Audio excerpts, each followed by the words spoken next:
This clip is brought to you by SaveWithConrad.com.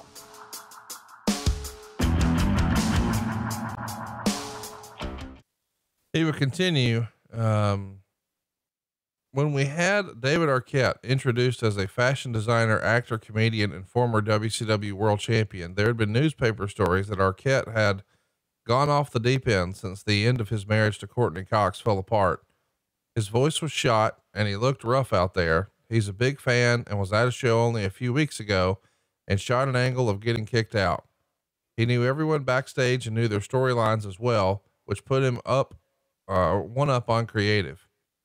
However, if anyone says there's no such thing as go away heat, they should be forced to watch this segment. He was so bad and people did boo, but it was a go away booing. He introduced the Shocker of the Year award, which went to Nexus attacking on John Cena. Of the candidates, it was clearly the best.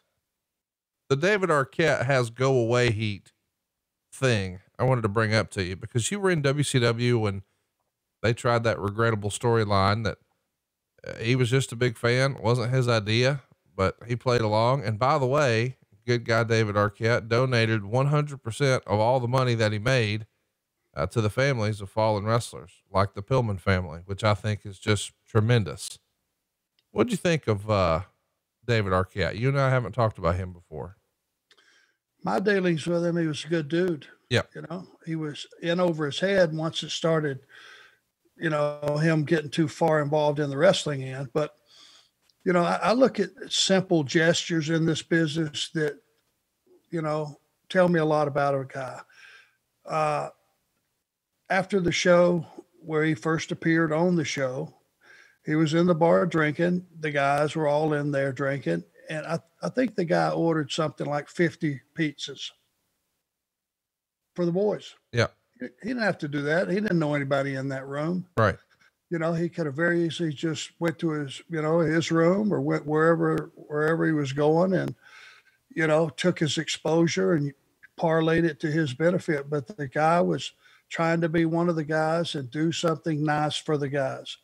You know, and I look at something like that and I appreciate it. You know, the guy came up, shook your hand, knew who you were, was very polite, you know, and handled himself real well, I thought. I just think there's some things in this business, you know, that you can bring other people in and get away with. But by and large, if you check the stats, unless it's Bob Barker or somebody like that, our fans come to see wrestlers and wrestling. And when you bring in and integrate the Hollywood people, they usually get booed out of the building because that's not what our fans came to see. And it's like those people are the enemy. And at every twist and turn, it never fails. For some reason, the Hollywood people always get over on the wrestlers, which it should be the opposite, I think, opposite ending. They come into our world, they get their ass handed to them. We go into their world, they make a fool out of us. It's, you know, it's what's legitimate, what would happen. And if we had a little more of that, I think our audience would accept people from Hollywood a little more. Hey, it's Conrad Thompson. Thanks for checking out the podcast here on YouTube.